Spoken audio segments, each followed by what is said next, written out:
Isaphokoka imiyalezo yovelwano emva kokukhothama kuka Kumkani Goodwill Zwelithini kaBhekuzulu. Uluntu ngokubanzi luthi lulahlekelwe kakhulu nanjengoko uKumkani yesizwe kwaye ekhuthaza ukugcinwa kwamasiko nezithethe elukhathalele noluntu.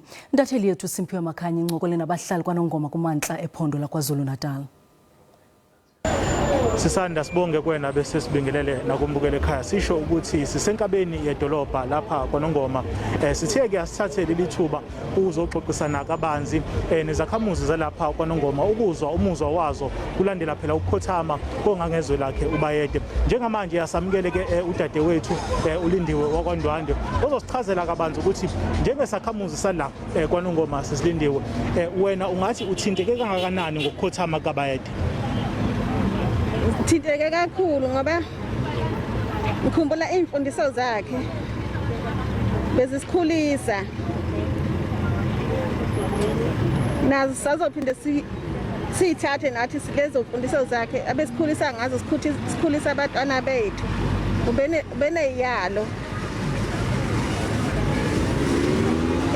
futhi ebethandiswe lakhe besiyiqhenya ngaye kodwa ngobe sekhotheme ubuhlungu. Okay, siyabonga kakhulu isikhathi sakho.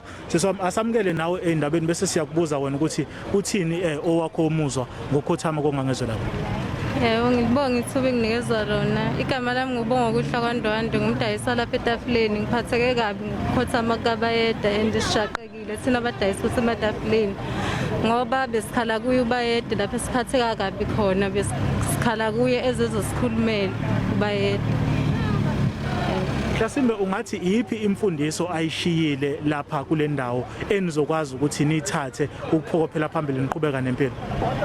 Ukuqhubeka nempilo imfundiso ayishiyile ubayede ukuthi kufanele ukuthi umuntu ayiphathe kanjani nezingane zethu ngoba besikhula sohamba umhlanga nezingane zethu soqhubeka sifundise lokho ubayede bekade sifundisa khona. Siyabonga kakhulu isikhathi sakho mama. Yebo, ngiyabonga.